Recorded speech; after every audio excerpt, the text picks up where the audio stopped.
السلام عليكم ورحمة الله وبركاته. موقف 8 إصابات في قائمة الأهلي من المشاركة أمام نادي إنبي. تضم قائمة إصابات الأهلي قبل مواجهة إنبي 8 لاعبين قبل المباراة المرتقبة بين الفريقين، والمقرر انطلاقها في الساعة 5 مساء غدا الخميس على استاد عثمان أحمد عثمان بالجبل الأخضر ضمن مباريات الجولة 12 من مسابقة الدوري المصري الممتاز. انضم كريم فؤاد ومحمد عبد المنعم وحمدي فتحي لقائمة المصابين في النادي الأهلي بعد المباراة الماضية أمام نادي بيراميدز، لتضم قائمة المصابين 8 أسماء.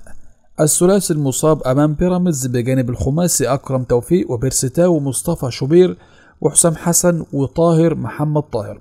تأكد غياب 6 لاعبين: أكرم توفيق، بيرسيتاو، مصطفى شوبير، حسام حسن وطاهر محمد طاهر وكريم فؤاد عن مباراة الأهلي القادمة أمام إنبي، بينما يخضع الثنائي محمد عبد المنعم وحمدي فتحي للفحص الطبي من أجل تحديد موقف اللاعبين من لقاء غد في ظل تعرضهم لإجهاد عضلي.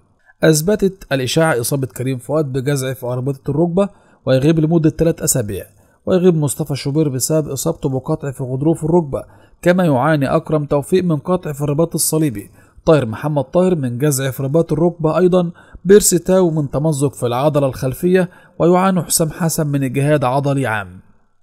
الخطيب يزور مشجع نادي الاتحاد السكندري ويؤكد توفير الرعاية الطبية اللازمة. زار كابتن محمود الخطيب رئيس النادي الأهلي اليوم مشجع نادي الاتحاد السكندري الوحيد بين زملائه المصابين الذي لا يزال بالمستشفى يتلقى العلاج عقب الأحداث التي شهدتها مباراة السوبر لكرة السلة بين الأهلي والاتحاد والتي لم تكتمل يوم 24 ديسمبر الماضي. والتقى رئيس النادي الأهلي أثناء زيارته بأسرة مشجع نادي الاتحاد وتمنى له الشفاء العاجل، مؤكدا دعم ومساندة النادي الأهلي ومجلس إدارته وجماهيره للمشجع المصاب وتوفير الرعاية الطبية اللازمة بالتنسيق الكامل مع محمد مصلحي رئيس نادي الاتحاد السكندري. صفقات الأهلي الجديدة 2023: 3 مهاجمين وبديل أكرم توفيق.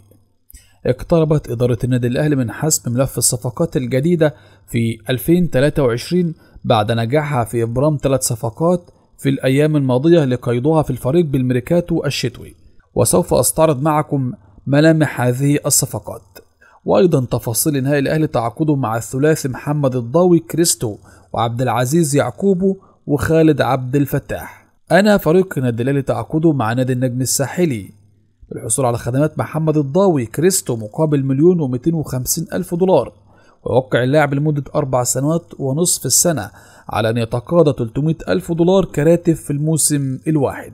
أتم النادي الأهلي تعاقده مع عبد العزيز يعقوبو مقابل $2.5 مليون يدفعها الأهلي إلى نادي ريو آفي البرتغالي على قسطين، وينتظر اجتياز اللاعب الفحص الطبي من أجل الإعلان عن الصفقة.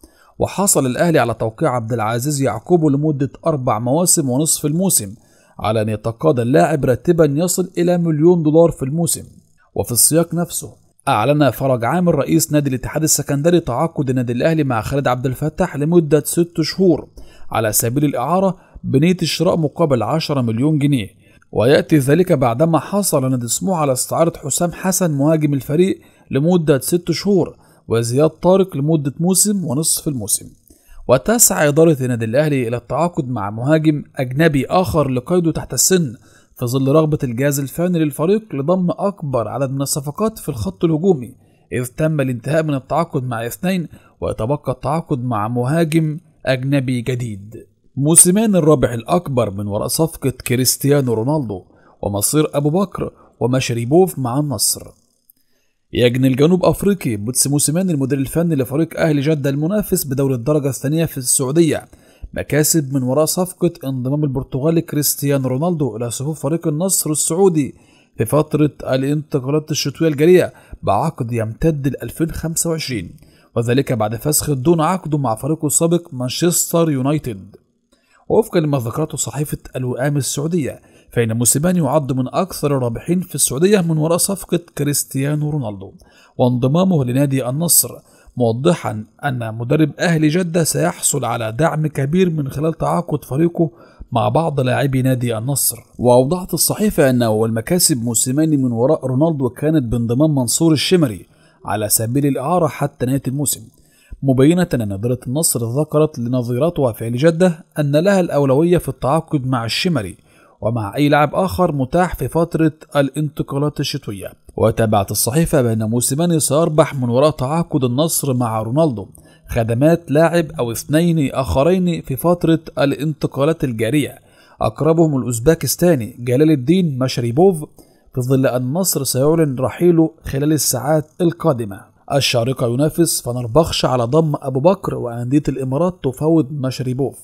في سياق متصل، كشفت صحيفة اليوم الإماراتية عن أن إدارة نادي النصر لا تمانع في رحيل فينسنت أبو بكر عن صفوف الفريق، موضحة أن أبو بكر تلقى عرضين، الأول من الشارقة الإماراتي والآخر من فنربخش التركي، كما أن الشرط الوحيد الذي تضعه إدارة النصر للاستغناء عن اللاعب هو وصول العرض المالي المناسب.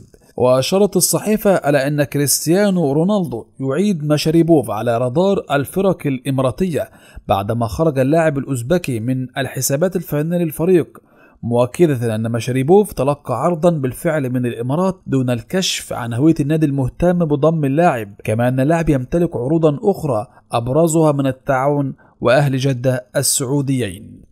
آخر أخبار مدرب بيراميدز الجديد 2023 مفاضلة بين 3 أسماء. تواصل إدارة نادي بيراميدز مهمة البحث عن مدير فني جديد بعد الاستقرار بشكل كبير على إقالة اليوناني تاكيس جونياس المدير الفني لبيراميدز بسبب تراجع النتائج وعدم إقناع الإدارة بقدراتها على حصد بطولة مع مجموعة اللاعبين الموجودين حاليا.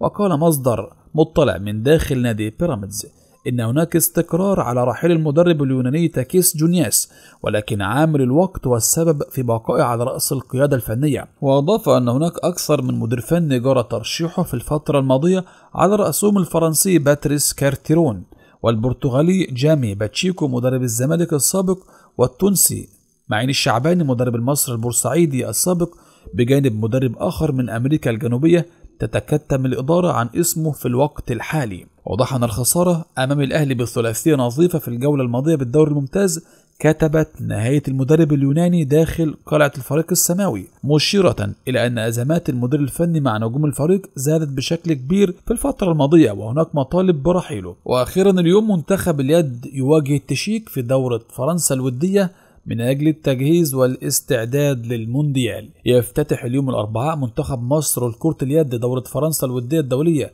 من أجل التجهيز لبطولة العالم ببولندا والسويد المنتظر إقامتها ما بين 11 ل 29 يناير القادم بمواجهة نظيره التشيكي. ويشارك منتخب الفراعنة في دورة فرنسا الودية رفقة منتخبات فرنسا والتشيك وهولندا، حيث من المقرر أن يواجه نظيره الفرنسي يوم 7 يناير. ويتوجه المنتخب المصري لكرة اليد تحت قيادة المدير الفني الإسباني جارسيا إلى السويد يوم 11 يناير من أجل خوض فعاليات بطولة العالم، إذ يقع الفراعنة في المجموعة السابعة إلى جوار كل من كرواتيا والمغرب والولايات المتحدة الأمريكية. في الختام ما تنساش عمل لايك لهذا الفيديو ومشاركة كمان، وأشوفكم على خير. السلام عليكم ورحمة الله وبركاته.